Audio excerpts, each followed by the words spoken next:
Peace. Shalom. Hooked up. Welcome back to Chapter 19 of Balls of Fire, or Pregame 19, the Diamond Heart Subcatcher.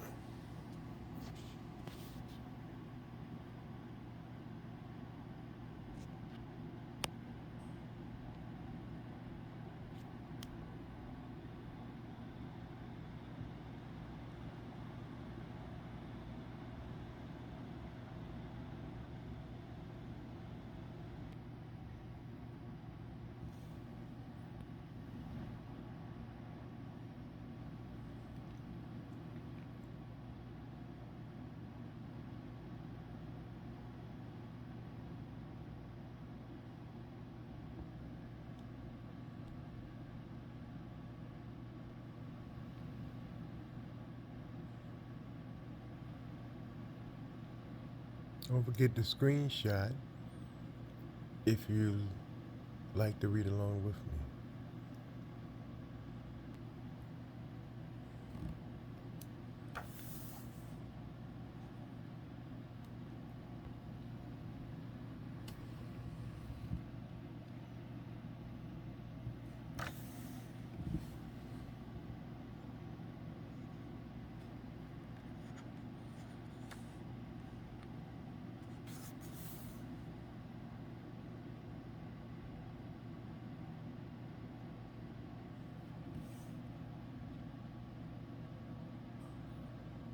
And please don't hesitate to like, comment, and subscribe. Your feedback is greatly appreciated.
The Diamond Heart Subcatcher. Ye who read are still among the living, but I who write shall have long since gone my way into the region of shadows.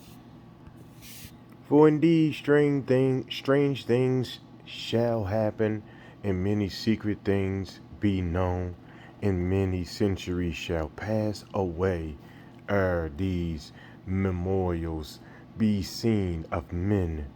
And when see, there will be some to disbelieve, and some to doubt, and yet a few who will find much to ponder upon in the characters here graven with a stylus of iron. Edgar Allan Poe, Shadow, a Parable, 1835. The pick for subcatcher on the Diamond Hearts is the scientific writer Edgar Allan Poe, 1809 to 1849, who will be wearing a catcher's mask similar to the corpse-like mask in his story Masque of Red Death. To showcase Poe's scientific mindset, let's explore three of his works which define concepts of black hole physics, cosmology, and human survival in a simple narrative form while emphasizing an intellectual terrain of knowledge, danger, death, and survival.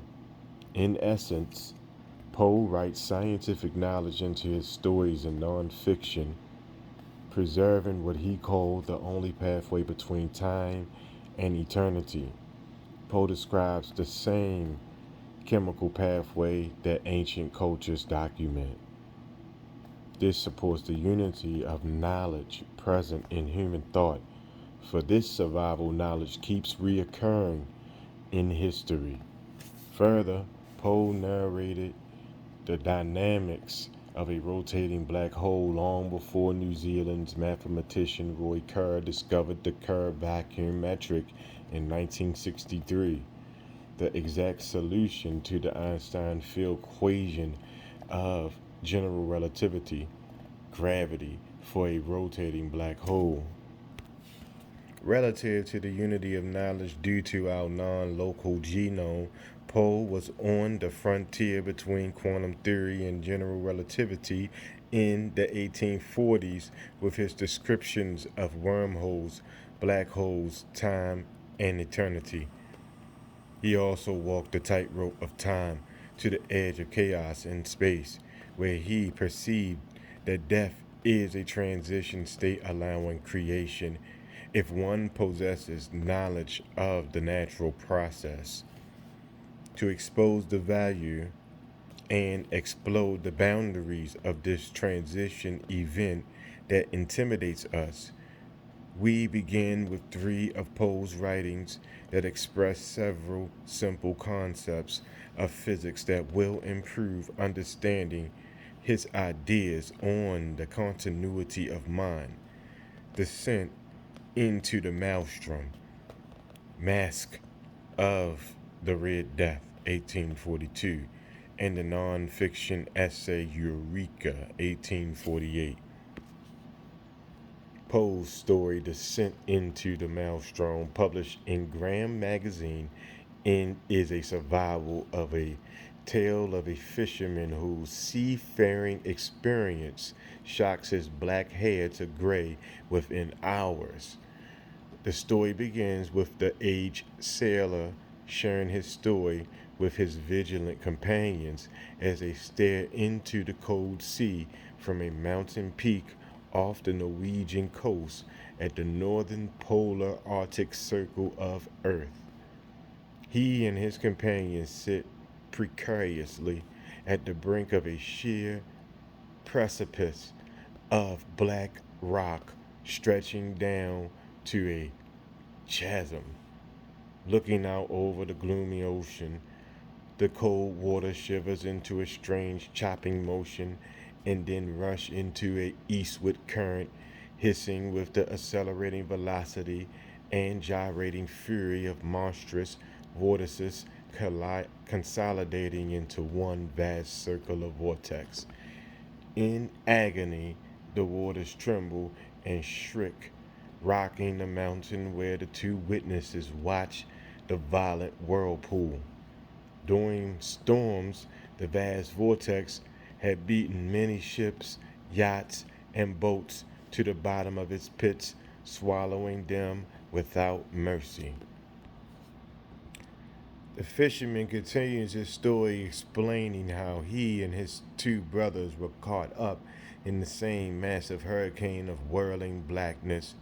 Suddenly, the main map rips off their vessel and thrashes into the rotating pit's dark mouth, swallowing his younger brother, who had lashed himself to the mast for safety, and eventually his older brother hanging on to a ring boat. As the storm howls in the darkness, the fisherman sees the sky open into a circular frame of deep, bright blue with a lustrous full moon there. By the moonlight, he notices his watch is stopped, and then his descent begins into the vortex. The starboard side of the boat is next to the world, with the ocean on the larboard side. At this point, the man realizes his doom, but stoically giving up his fear to investigate the wild phenomena of the world. The boat suddenly lurches to the starboard, dashing downward into the rotating abyss, into in its black walls. Yet the rays of light from the circular rift of the moon, full moon, in the bright blue, still cast down a golden glory. And in the midst of the pit's rotating black walls, a rainbow appears, similar to a tottering bridge or the only pathway between time and eternity. In the continuing descent to the foam below, the fisherman surveys the revolving debris of shipwrecks, houses, trees stripped of knowledge, and then knowledge comes to him. He lashes himself to a water cask, throwing himself into the churning vortex. At that moment, a change occurs and the storm calms. The rainbow and the froth disappear, and the gyrations of the world grow feeble, becoming still, and then reversing their movement with gradual acceleration into the spontaneous order. The winds recede, and at the surface of the ocean and full moon settles in the west, the fisherman survives. Poe is describing the physics of a rotating curved black hole, which is a gateway to an Einstein-Rosen bridge through its inner horizon on the axis. An Einstein-Rosen bridge is simply a rotating black hole connected to a white hole, a wormhole. Egyptian texts describe a microscopic Einstein-Rosen bridge or wormhole going backwards in time to the early cosmos, a time machine for a particle or wave. As Egyptologist Eric Horung explains, the ancient Egyptian netherworld is a black hole and the location of time past while time reversal permits us to leave the black hole. The laws of Newton, Einstein, Schrodinger, and Maxwell support that time can go backwards. Also, wormholes are allowed by the mathematics of general relativity. In fact, Einstein attempted to model particles as wormholes. The rotating Kerr black hole was named after Roy Kerr, who discovered the Kerr solution to the vacuum Einstein field equations in 1963, about 122 years after Poe clearly described Kerr black hole dynamics in Descent. His survival is at the axis of the spinning vortex where time stops and rainbow effects appear, but there is more. Looking at those dynamics, the rotating geometry of a curved black hole drags space-time while having an outer horizon, an inner horizon, and a ring singularity when approached from the axial inner horizon. The ring singularity is repulsive, allowing the one to theoretically leave the black hole. In astrophysics, a white hole is a body that spews out matter, or a black hole running backwards in time. Now, exactly how does a curved black hole become a time machine? A spinning curved black hole has a very dense ring singularity, a place of destruction where tidal gravity and space-time curvature are infinitely strong. When an entity falls in from the outer horizon, it rotates around the hole, inevitably crushed at the ring singularity. This is the second death in the Egyptian afterlife. However, if approached from the inner horizon or the axis of the black hole or the North Pole, the gravitational repulsion of the central singularity slows the entity down, turning it around and accelerating it back out through the inner horizon of a white hole. Put simply, the space axis and time axis exchange places when one crosses the outer event horizon and the future becomes an unavoidable place in time, the crushing singularity. In contrast, crossing the event horizon, time and space resume their normal axis, making the singularity and avoidable place in space while allowing access to the past singularities of the white hole. Ultimately, one goes through four horizons, the outer and inner of the black hole, and then the inner and outer of the white hole, what the Egyptian pharaonic priesthood refers to as the opening of the mouth ceremony involving 4 mouths. Contemporary scientists also describe a mouth as an entrance to a wormhole, as did the pharaonic priesthood. Now, in Descent, Poe describes the men traveling from the west to the east when they encountered a terrific hurricane. As they entered the frothing whirlpool, the ocean appears as a high black mountainous ridge. Poe's only survivor sees a circular frame of sky opening, the color of deep, bright blue, as well as the lustrous full moon. Then the small ship is swept up into the amazing velocity to the left. Inside the maelstrom, the boat whirls at a dizzying speed, then lurches starboard or to the right and rushes headlong into the abyss. Poe's survivor then realizes that he is not dead and the vessel is no longer failing. He then describes what he sees. Never shall I forget the sensation of awe, horror, and admiration when I gazed about me. The boat appeared to be hanging, as if by magic, midway down upon the interior surface of a funnel, prodigious in circumference, immeasurable in depth, and whose perfectly smooth sides might have been mistaken for ebony, but for the bewildering rapidity with which they spun around, and for the gleaming and ghastly radiance they shot forth as the rays of the full moon from the circular rift amid the clouds which I have already described, steamed in a flood of golden glory along the black walls and far away down into the inmost recesses of the abyss. Then the survivor experiences a rainbow, describing it as the only pathway between time and eternity. Rarely in descending downward to the foam below, the soul survivor sees many shredded and whole objects, and so he applies his knowledge related to scientific reason on spheres and cylinders, thereby deciding to attach himself to a water cask, which is then spit out at the sea's surface.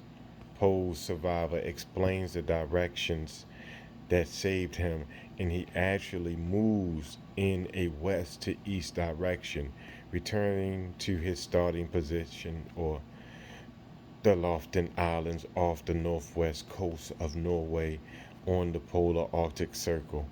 Similarly, ancient Egyptian texts stress the importance of the northwest location, the northern pole of Earth, and the west to east direction. Poe has clearly described a black hole connected to a white hole and the axial rainbow path out. According to scientific speculation, inside a spinning curved black hole, the act of looking backward would allow one to see a white hole or the past singularity, what looks like a full moon.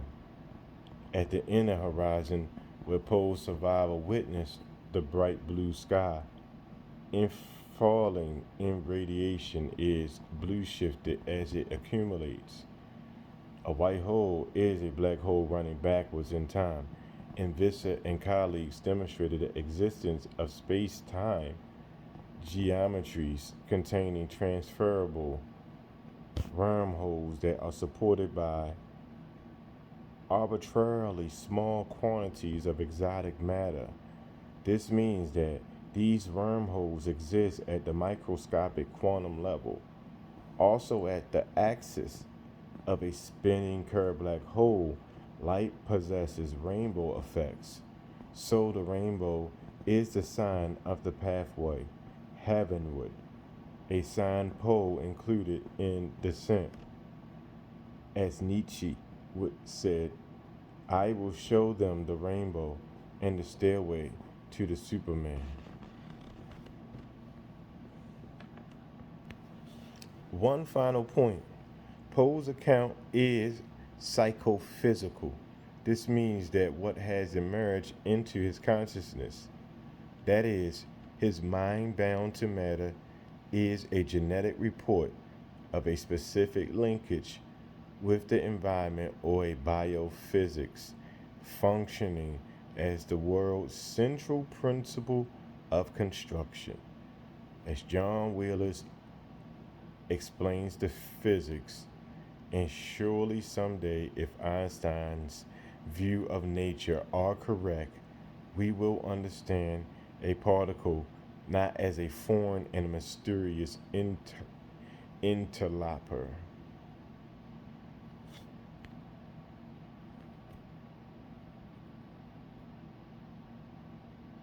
Interloper.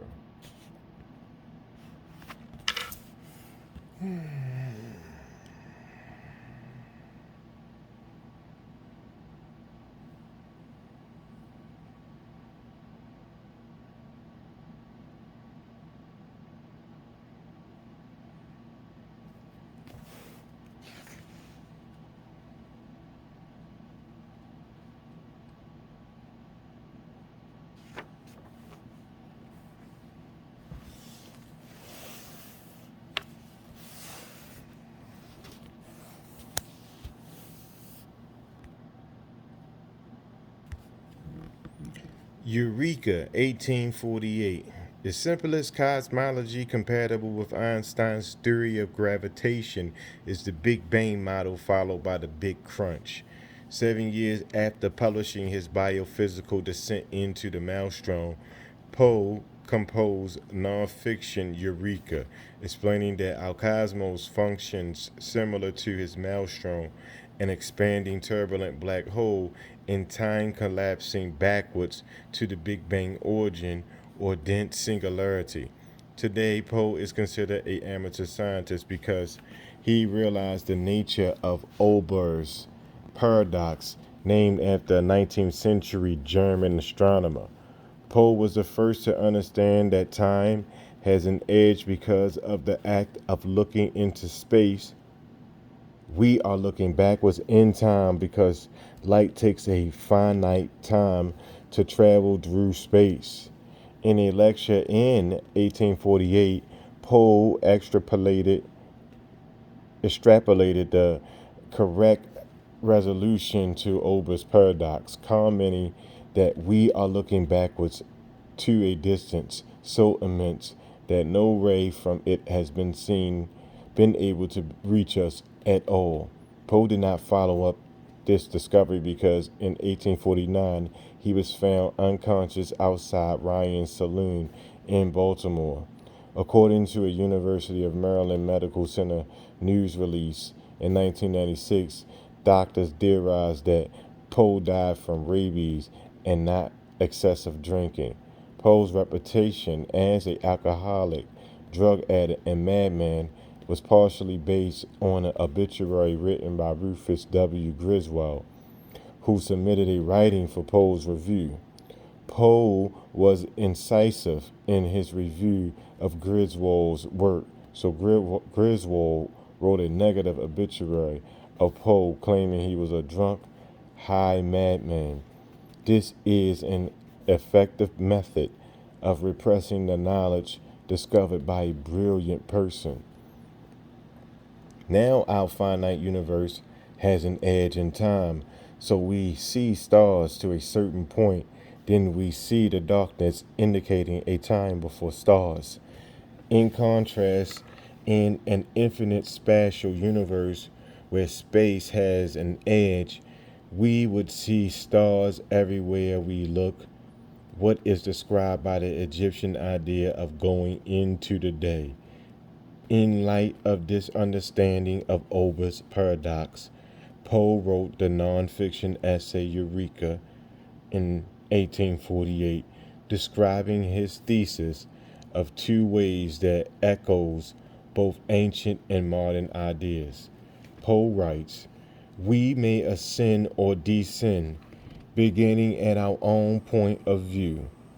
At the earth on which we stand, we may pass to the other planets of our system, thence to the sun, thence to our system considered collectively, and thence through other systems indefinitely outward, or commencing or high at some point as definite as we can make it or conceive it. We may come down to the habitation of man."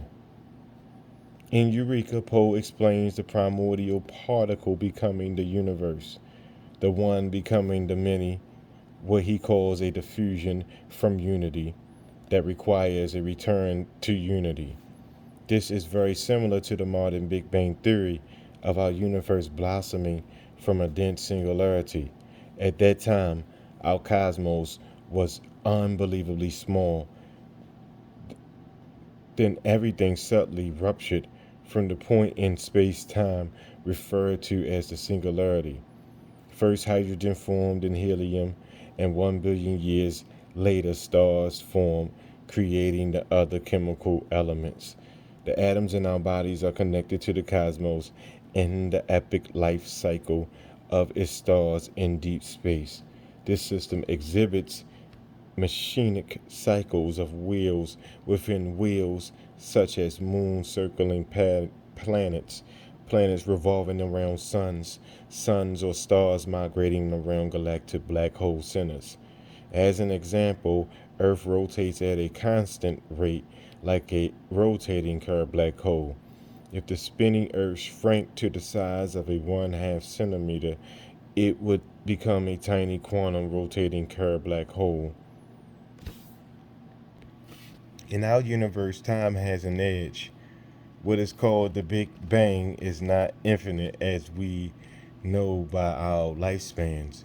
However, as Hawkins explains, the beginning of time for an expanding universe is the Big Bang singularity, but this singularity would be the end of time if our cosmos were collapsing or reversing time. This is what Poe is discussing in the nonfiction Eureka. Related to the continuity of mind, he understands that individual consciousness can observe a collapsing universe into a past singularity. He states that attraction and repulsion are the sole properties by which matter is manifested to mind. Gravity propels our bodies to the center of the earth, but every earthly thing also can move in every conceivable direction, or what physicists today call degree of freedom. In human constructions, claims Poe, causes come before effect, but in divine constructions, effects come before cause. Poe understands that a backward time movement would result in effects occurring before causes. The tendency to collapse and the attraction of gravitation are convertible phrases for Poe. He then references pair productions. Every atom is perpetually impelled to seek its fellow atom. Poe envisions stars merging into one immense central orb already existing. Poe's ideas are related to time reverse, which would allow an expanding universe to collapse and effects to arrive before cause. Poe continues. Recurring then to a previous suggestion, let us understand the systems. Let us understand each star, which is attended planets, as but a titanic atom existing in space with precisely the same inclination for unity which characterized in the beginning the actual atoms after their irradiation throughout the universal sphere. Poe clearly understands that the cosmos began from a very small state and operates holographically. He then describes its expansion to the awful present and proposes his hypothesis that the universe would collapse as follows: chaotic precipitation of the moons upon the planets, of the planets upon the suns, and of the suns upon the nuclei. And the general result of the precipitation must be the gathering of the myriads now existing stars of the firmament into an almost infinitely less number of almost infinitely superior spheres. In being immeasurably fewer, the worlds of the day will be immeasurably greater than our own. They indeed amid unfathomably abysses or unfathomable abysses will be glaring, unimaginable suns. But all this will be merely a climatic magnificence foreboding the great end. Of this end, the new Genesis described can be but a very partial postponement while undergoing consolidation. The clusters themselves, with a speed prodigiously accumulative, and been rushing towards their own general center, and now with a thousandfold electric velocity, commensurate only with their material grandeur and their spiritual passion of their appetite for oneness. The majestic remnants of the tribe of stars flash at length into a common embrace. The inevitable catastrophe is at hand. After this cosmic embrace, similar to the ancient Egyptian embrace, Poe then explains that matter is the means to the end, and it was created for that reason, even though the catastrophe at the end is the non-existence of matter. Poe then imagines another creation due to the law of periodicity, where a novel universe swells into existence and then subsides into a nothingness forever. This is similar to the ancient Egyptian and Christian concepts of a new heaven and earth. Poe's Heart Divine is composed of in the preface to Eureka, Poe writes that the knowledge is true and cannot die, for it will rise up to the life everlasting. In a letter of July, well, in a letter of July 7, 1849, to his mother-in-law, Miss Maria Clem, Poe wrote, "I must die. I have no desire to live since I have done Eureka. I could accomplish nothing more." Poe died October 7, 1849.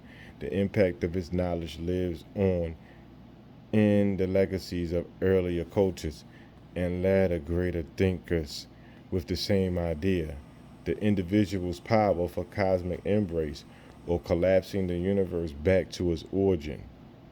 And so we have in Poe's Eureka the expanding/collapsing cosmos and the vision of cosmic embrace, the same vision shared by the ancient Egyptian pharaonic priesthood, the early Chinese emperors, and the sages, the American Navajo Indians, modern science, and many others. How did Poe know? He wrote a piece on instinct versus reason, a black cat, stating that instinct is the most exalted intellect of all, and that the boundaries between instinct and reason is of a very shadowy nature. Instinct may be another word for our controlling quasi conscious genome. Similar to a descent into the maelstrom, where Poe stresses the importance of mere instinct and the inadequacy of reason, because the states of cosmic experience did not last long enough to give us time to think about it. In the Mask of Red Death, Poe mentions that in the advance of the Red Death, it is a folly to grieve or think. It is the sullen story of plague.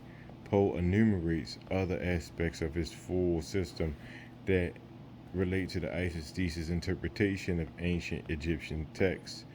To understand the connection of physics to biology, we must look backward in time 500 years when the plague called the Black Death struck the continent.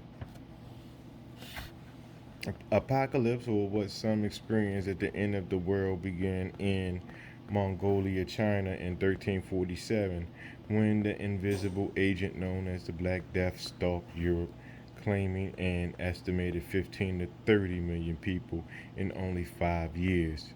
During that time, it was foolish to think or to grieve. The plague first attacked Mongols fighting with the Christians over the trade routes at Kaffa on the Black Sea. The causal trail indicates that plague ships bearing cargoes of corpus materialized at the port of Messina, Sicily. Many believe that the medieval mind thought that the alignment of planets caused the plague, or that God's vengeance was punishing humans for their depravity and capacity for evil.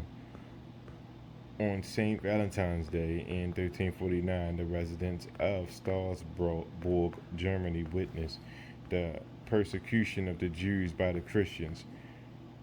But this bloody Christian remedy did not stop the Black Death from marching north to the Scandinavian borders. Today, we know the one possible cause of the most devastating pandemic in human history that decimated 30 to 50% of the population between 1347 and 1351 is the Yersinia pestis bacterium infecting the flea carried by the rat infesting the ships on the trade routes. But evidence from scientists Susan Scott and Christopher Duncan at the University of Liverpool suggests that the plague may have also resulted from a virus characterized by a hemorrhagic fever and a long incubation period of 32 days, allowing it to spread widely despite limited transport during the Middle Ages. Emerging from a possible Ethiopian animal host, this bloody viral plague struck repeatedly at European, Asian civilizations, appearing as the Black Death in 1347.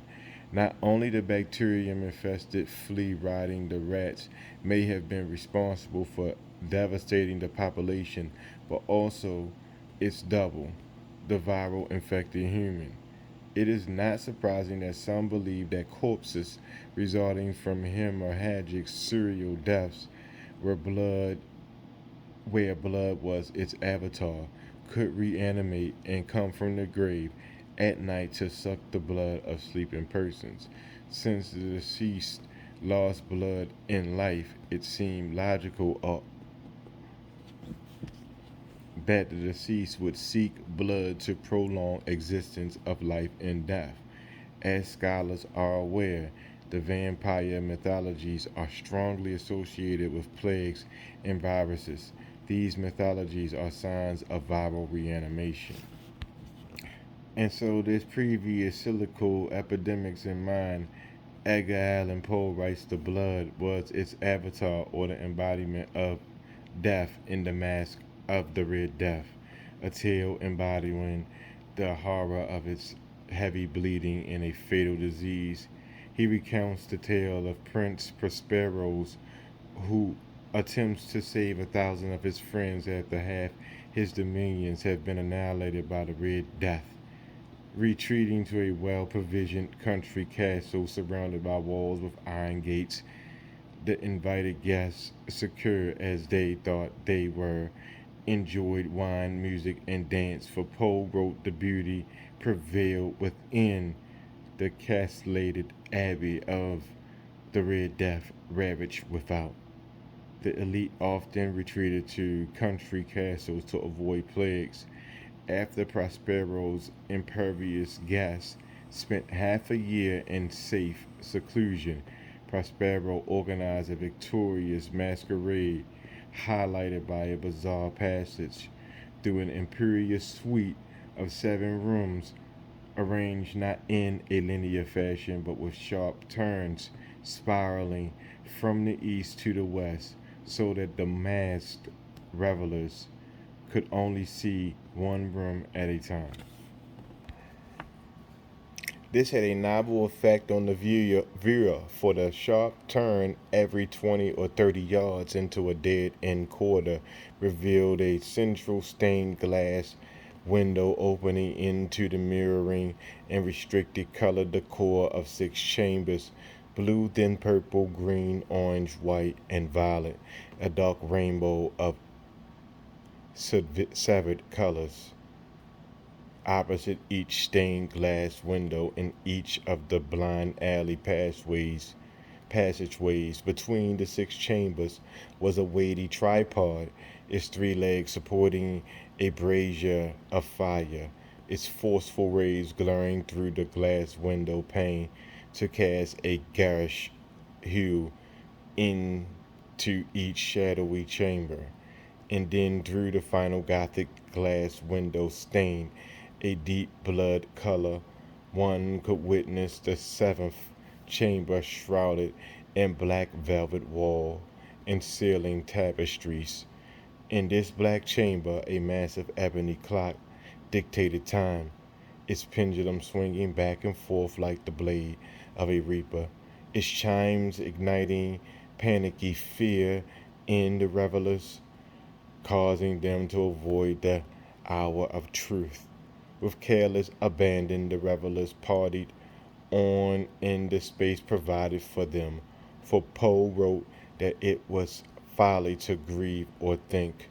The revelers constructed that chamber space, and when the clock chimed, the revelers paled, locked as they were within their space time chambers, the seconds stretching slowly forward until the next chiming. After the description of the 7 chambers in the black clock, Poe alludes to the play by Victor Hugo called Hernani, explaining the glare, glitter, phantasm, and piquancy of sharp taste. It also is also there. We shall come back to the play momentarily. Now the plot thickens at Prince Prospero's mass, where stiffened frozen dreams stalk the chambers within, writhing in and about, changing hues with the chambers in the blacksable, blood-hued western chamber. The pendulum clock solemnly peals if a single foot falls on its sable carpet. So no guest walks there. As time passes, the cold machinic clock strikes midnight. 12 chimes with echoes announcing the arrival of a gaunt masked figure wearing a blood-splotched mask of a stiffened corpse. Terror, horror, revulsion overwhelmed the revelers when they recognized the Red Death with its corpse-like mass splattered with blood, stalking between the waltzers, moving slowly like the machinic movements of a pendulum's or reaper's sickle. Becoming enraged, Prospero's orders the revelers to unmask the intruder, but fear grips everyone, so no one touches the machinic monster, who marches solemnly with a measured step from the eastern blue room to the purple, through the green, orange, white, violet, and finally the blood red black chamber in the west. Ashamed of his momentary cowardice, the enraged Prospero rushes after the Red Death as the revelers stand silently in terror. In the western chamber, Prospero grabs his dagger, confronting the gaunt figure who turns suddenly and kills the prince. Seeing Prospero prostrate on the black sable carpet, only did only then did the revelers realize their plight. Crowding into the western chamber with wild despair, they seize the Red Death and stands motionless within the shadow of the ebony clock. It is then they discover that the gaunt figure is formless, a molecule of the air like a virus. It is there that Poe compares the Red Death to a thief in the night, explaining, and the life of the ebony clock went out with that of the last of the gay, and the flames of the tripods expired, and darkness and decay, and the Red Death held illimitable dominion over all. Poe is not only linking the physics of space with time, that is, the sequence of dark chambers with the ebony clock, but he is merging human biology with his physics, specifically describing human machinic route to death, from blue to red, from east to west, and human biology with physics, where thought moves from ends with no time. When the clock or time dies, so do the last of the gay, as well as their thought.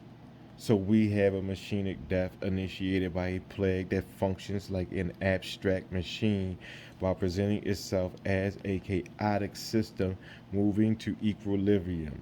Death is described by Poe as a machine functioning on a deterministic circuit, and the unwilling elite are caught up in the machinic allure.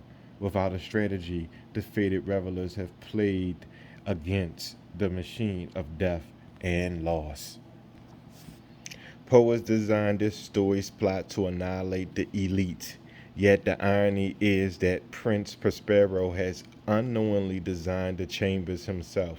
He unconsciously designed his own death trap, with the sequence of blue, purple, green, orange, white, violet, and finally the blood red black chamber in the west. As Goethe understood color in a degree of darkness, that is, it comes from boundaries, conditions, and singularities. So we have revelers moving through the bizarre rainbow ordered chambers from east to west to a bodiless attractor drawing everyone to their death. For time stops in the blood red chamber. The pendulum clock isolates between 2 points, converging on equilibrium. But this dynamical system masks the chaos and ensues with its unstable fluctuations as represented by the slaughter of Prospero and the revelers, with its spiral chambers of light and shadow regulated by the time flow of the pendulum clock.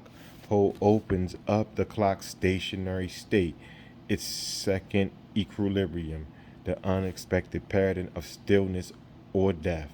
And this pattern mirrors the turbulent physics of a black hole with a reaper default.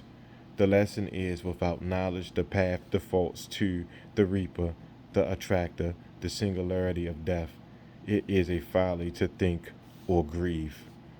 In this story, we have masked revelers whose Prospero invites to his system of chambers caught in a process without variety, without a choice of input or output that compels movement from east to west.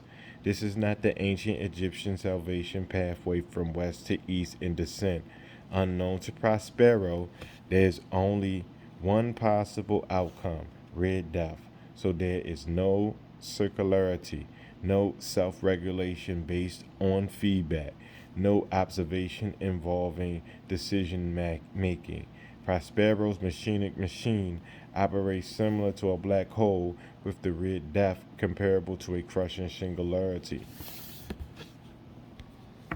Picture this: you inspire a foolish friend to go down a spiraling, non rotating spherical black hole You persuade the brash fool to insert a blinking blue bulb into his mouth so that you can track his progress.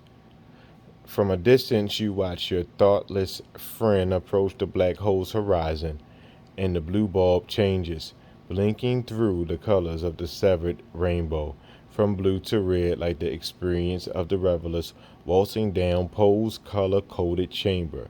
You also notice that the intervals between the blinking increases like Poe's ebony clock that chimes at tonal intervals of 9, 10, 11 as it approaches the maximal intervals of 12 tones. Your foolish friend is now a reddish color. Eventually, the light disappears as it stretches into longer wavelengths, such as infrared microwave radio. Your ill advised friend is crossing the horizon, and the blinking essentially freezes like the red death's mask of a stiffened corpse, or the stiffened frozen dreams of the final frozen pendulum clock. Thus, time halts in both the black hole and Poe's story. Unfortunately, your friend's fate at the singularity is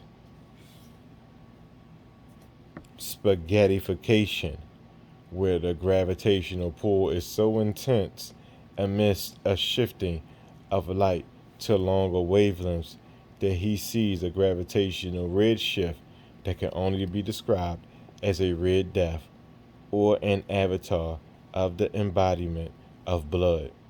This is because the horizon is an infinite redshift surface, and your friend did not enter at the axis. Like the measured chimes of the ebony clock, the slowing down of the blinking light illustrates time dilation. The stronger the gravitational pull, the slower a clock ticks, and Poe emphasizes the strength of the gravitational pull by stating that the life of the ebony clock died with the revelers. This east to west system mirrors red gravitational death at a singularity. In our space time, Poe is identifying the specific logic that functions within biological human existence and physical nature, a fatal disease or plague related to a viral molecule of the air and the rotating black hole with its driven gravitational function that drives everything into its singularity for disposal. Poe designs this radical framework for the elite without knowledge, those who do not grieve or think. However, Poe explains the only pathway between time and eternity in Descent, showing that he understood the actual path while saving a simple fisherman.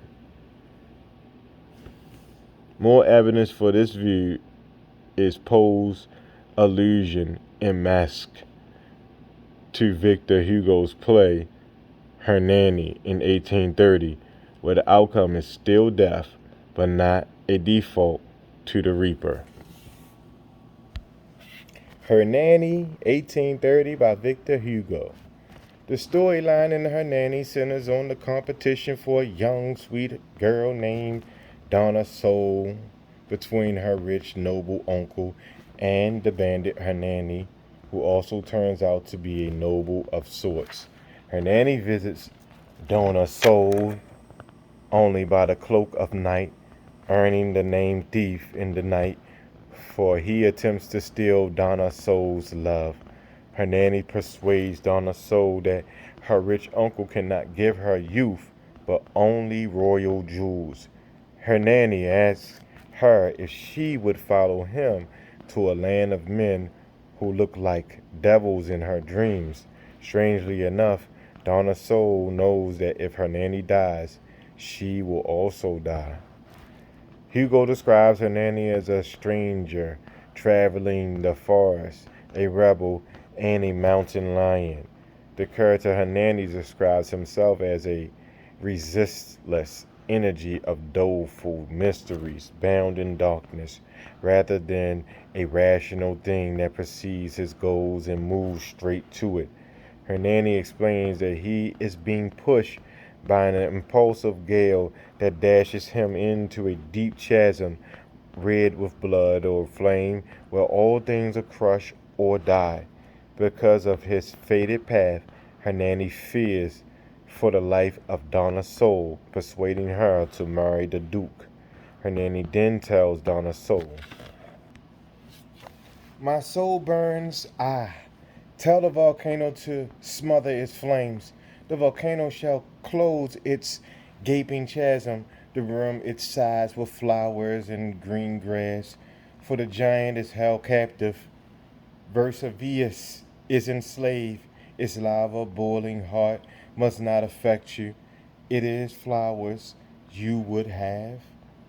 Very well. Then the spitting volcano must do its best to burst with blossom. Flowers are symbolic of the mysteric center, beauty, and spring. In Hugo's play, descriptions of spitting volcanoes bursting with flowers relative to ideas of Young suggest time reverse creation and white hole dynamics of casting out matter. Humans are actually volcanic productions made of water and volcanic elements, while our atmosphere is affected by volcanic eruption. Also, references in the play to a small world and tiny escape doors for Hernani suggest a microcosmic world. Regarding the name Hernani, it is interesting that Nanus or Nanny is Latin. In Latin means dwarf, midget. Here we discover that Hernani is also a thief in the night, like the Red Death. Yet Hernani competes for the heart of a young sweet girl named Donna Soul, Latin Donum or Donny, gift, sacrifice, soul, son, Donna son, sacrifice of son, dies with Hernani in this play. Yet Hernani, or her dwarf, describes himself as a resistless energy and is thus the mechanic counterpart of a death to life transformation rather than the hopeless life to death scene found in Poe's Masquerade of the Red Death. So Poe has presented two types of death: total annihilation by Reaper default and mass due to ignorance, while alluding to an alternative death in Hernani, that is, a spitting volcano of flowers and youth, or a white hole spewing out matter like a black hole running backward in time. Donna's soul responds to Hernani saying that he is her heart and Hernani is renewed. Donna's soul has no interest in her uncle, the Duke, and she reflects upon her joy with Hernani in the rose perfumed cloudless night, listening to her beloved celestial voice. Similarly, the renewed Hernani states, "Your tones are a song that has nothing human left in it," suggesting that Donna's soul has sacrificed her humanity. Her non human song reminds one of the poem of Mere Being by Wallace Stevens, whose poem, At the End of the Mind, at the Edge of Space, is the landing site of a gold feathered bird that sings a foreign song without human meaning or feeling. Also, Donna's soul wishes for a single nightingale singing or a flute that suggests a bridge to the stars similar to the dynamics of Mozart's Magic Flute.